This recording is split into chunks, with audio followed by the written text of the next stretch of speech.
Hi, good afternoon. I just wanted to run through a quick lesson with you. And this one is about actually the real cost in growth for your business in terms of financial and emotional.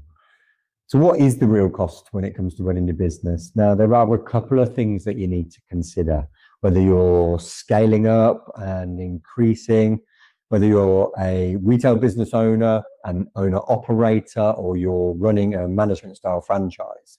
The two biggest pitfalls that I see people go through and that I want to cover here are the financial aspect and the emotional aspect.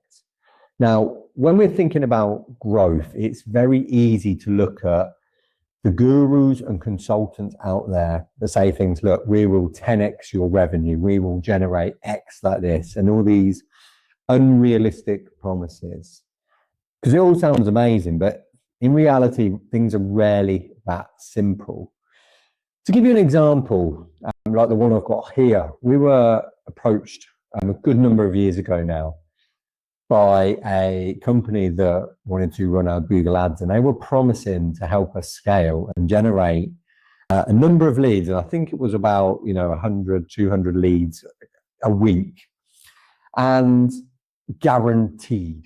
That was the selling point. We will guarantee you these amount of leads. And I'm thinking, wow, that would be absolutely incredible if we could achieve that amount of volume, because imagine what our sales is going to look like afterwards.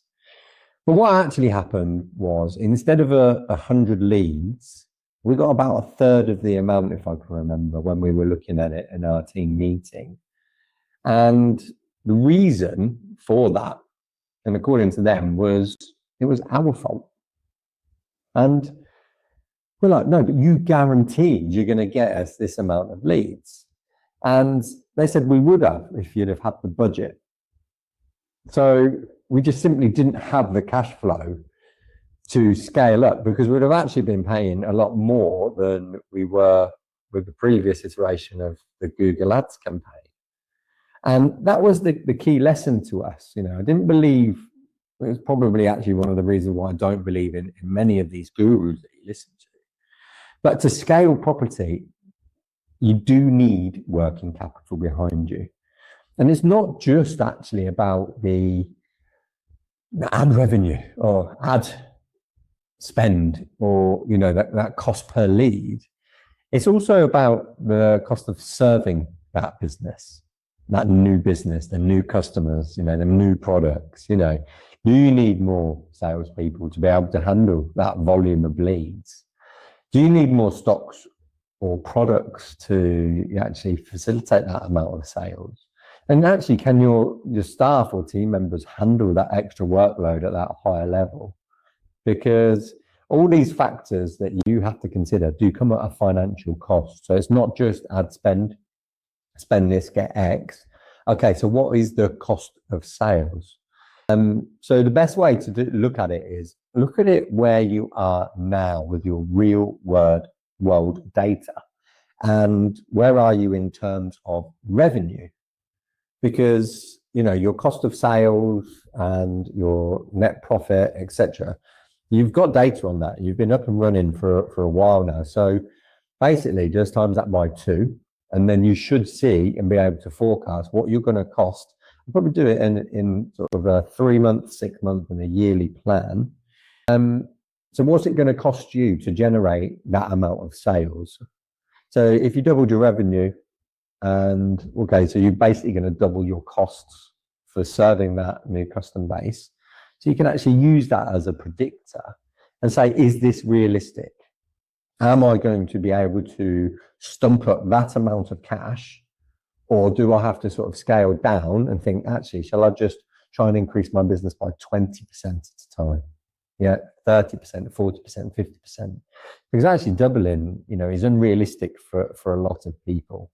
And actually, when you forecast like that, you can make a plan then for sustainable growth where it doesn't impact you financially or put too much pressure on you financially. There's also the flip side of things. And here, what we talk about a lot, actually, especially in this modern age, is that emotional cost of growth. Because that's the second thing. it takes a toll on you personally as a business owner and entrepreneur. It can take a toll on your business partners as well and your staff, especially if it's not managed properly. So let me give you a bit of an analogy. So imagine the London Underground tube station. Your business is like the London Underground in the middle of the day on a Wednesday. Everything runs smoothly.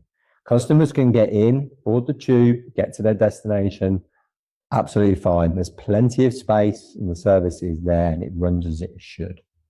So imagine suddenly there's a massive rush on a Wednesday. You're throwing loads of money at it. All these ads are going out and the leads are coming in.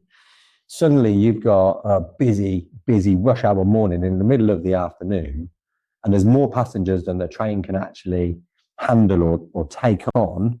People are crammed in, they're fighting for space, tempers are flaring up, and people aren't happy. And that's what your business will be like if you don't have that plan. And that's where it will take that emotional toll on you, because you talk about stress, worry, anxiety. It will then actually stop you in your tracks. And actually, most people's reaction to that is to just stop, disappear, and don't do it. And especially if you've stumped up a lot of cash, are you going to find yourself in then a financial black hole if you don't carry on with that plan?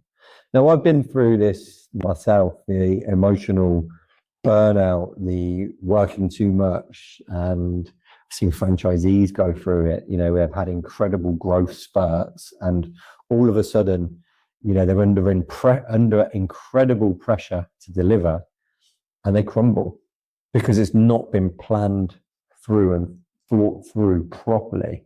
So when you are planning for growth, the first and most important thing that you need is time. It's not going to happen overnight. You've got to dedicate time to planning and managing that growth. Otherwise, you'll never be able to scale properly. You've got to give your team members enough time, your partners enough time. And the second thing is mindset. It really does take some grit, determination, consistency actually is also really key. And there will be doubts, they'll creep into your head. You will have doubts. Is it the right move? Can I really afford that new hire? What if it doesn't work out? But in the reality, it will work if you're able to sustain it properly. You're able to plan for it properly. But you are going to need confidence in your own abilities. You're going to need resilience and also belief in that plan. And, the gurus that promise you the world make it sound so easy when actually it's not as plain sailing as that. You have to build gradually. You have to put in the groundwork and you have to prepare yourself for each stage. But in reality, you've also got to consider you have to be adaptable because, like the old saying is, no plan survives contact with the enemy. So if things don't go exactly as they're supposed to, you've got to be able to step back quickly, look at what you're doing, analyze and change, and then keep going. That would actually be the worst place to stop, to not carry on and not do anything. So in conclusion, yes, growth is brilliant. It's something we should all aim for, and we all want that higher revenue, then higher profit margins. But you do have to be realistic, and growth does come with that financial cost. Initially, it's not going to come for free, and with all those personal and emotional costs as well that you have to prepare yourself for. But if you do both of them and you go into that with a good outlook, there's no reason that you won't be able to scale and sustain your business. There really isn't. So I hope that's been really helpful. I know these two characteristics of growth is something that I've helped people with over the last 17 years. And I've seen people succeed at it and I've seen people fail at it because they don't take the necessary steps to protect themselves and that plan. So I hope you can take a couple of things from that. I hope that's been really helpful for you. If you do have any feedback on what your own personal growth plan is for your business, please let us know in the comments and let the community know. Take care, everybody, and we'll see you again soon.